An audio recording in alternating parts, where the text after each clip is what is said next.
1985ला नाशिकला पहिल्या आश्रमाची स्थापना केली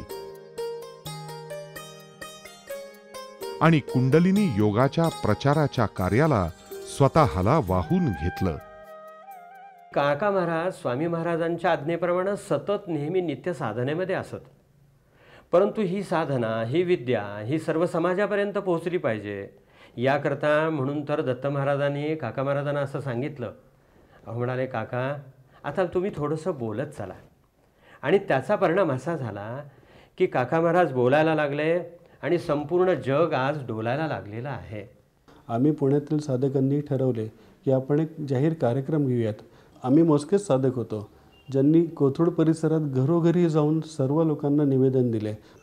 जसजसा कार्यक्रम जवळ येऊ लागला तसं आम्हालाही टेन्शन येऊ लागले की नक्की काय. आता मग महाराजही म्हणाले, काही नाही, घाबरू नका, उद्या संध्याकाळी 5 वाजता कार्यक्रम आहे, तोपर्यंत तुम्ही जे कराल ते तेवढंच तुमचं काम, बाकी सर्व स्वामी बघून घेतील. कार्यक्रमाची वेळ जवळ आली, 5 वाजले आणि काय आश्चर्य, संपूर्ण हॉल भरून गेला. अक्षरशः स्टेजवरती लोक बसवायची वेळ आली, बाहेरील अंगणात स्पीकरही लावायची वेळ आली. कार्यक्रम अतिशय उत्तमपणे पार पडला.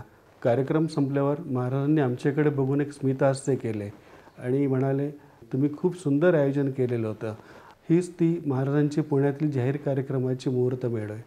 परमहंस परिव्राजकाचार्य वासुदेवानंद सरस्वती स्वामी महाराजांची कर्मभूमी ही श्री क्षेत्र नरसिंहवाडी. कृष्णा तीरावरती सद्गुरू योगीराज गोळवणे महाराजांनी अपरंपार प्रेम केलं. त्याचबरोबर ब्रह्मश्री विद्यावाचस्पती दत्त महाराजांची ही जन्मभूमी.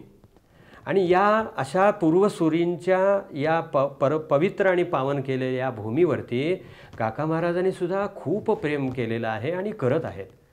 श्री नरसिंह क्षेत्राची गुरुद्वादशीची जी यात्रा आहे ही सन 1907 साली गुरु महाराजांनी सुरू केली. त्यानंतर पुढे दत्त महाराजांनीही सुरू ठेवली आणि आजही काका महाराज अशा रीतीनं ही यात्रा पुढे चालू ठेवलेली आहे.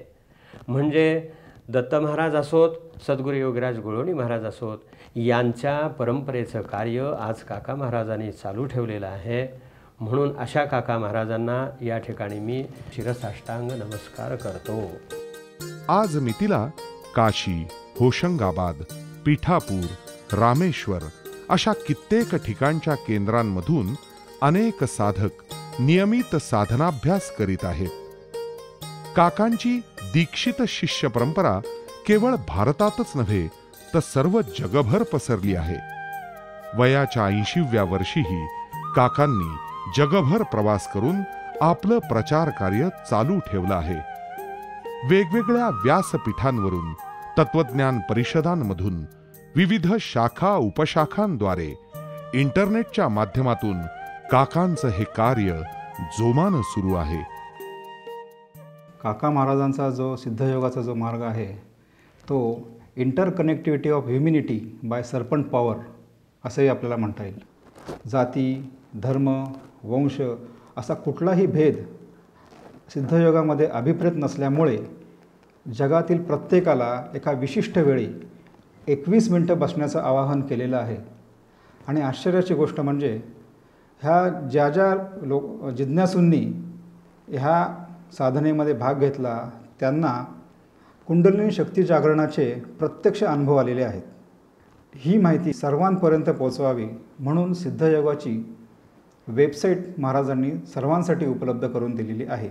9/11 ह्या रिसेंट अमेरिकेच्या दौऱ्यामध्ये अनेक मान्यवरांनी सुद्धा शांततेवर भाषणं केली, पण काकांनी मात्र प्रत्यक्ष सर्वांना 3 मिनटं बसण्याचं आवाहन करून ह्या 3 मिनिटांमध्ये शांततेची अनुभूती दिली.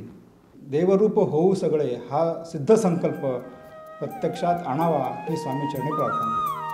शक्तिपात दीक्षेच्या परंपरेला वाहून घेत असतानाच वैयक्तिक जीवन, सामाजिक बांधिलकी आणि आध्यात्मिक प्रगतीचा तोल व्यवस्थित सांभाळलेल्या काकांना अनेक संस्थांनी अनेकविध पुरस्कार देऊन गौरविलं आहे. अशा या नित्यवंदनीय गुरुला गुरुदक्षिणा तरी कशी द्यावी? श्री नाथ महाराजांनी म्हटल्याप्रमाणे गुरुला चिंतामणी द्यावा तर त्यानं अचिंत्य वस्तू दिली आहे. गुरुला कल्पतरू द्यावयास जावे तर त्यानं निर्विकल्पता दिली आहे. गुरुला परीस द्यावा तर त्याच्या चरणस्पर्शाचं ब्रह्मस्वरूप हाच आपल्याला झालेला परिसस्पर्श आहे. गुरुला कामधेनू आणून द्यावी तर तो स्वतःच निष्काम कर्मयोगी आहे. अशा या गुरुच्या ऋणातून उतराई होणं केवळ अशक्य.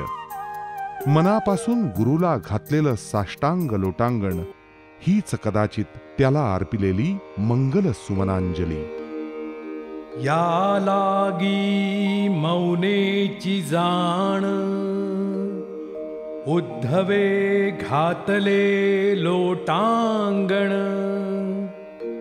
श्रीकृष्णाचे श्रीचरण, मस्तकी संपूर्ण वंदिले. ओ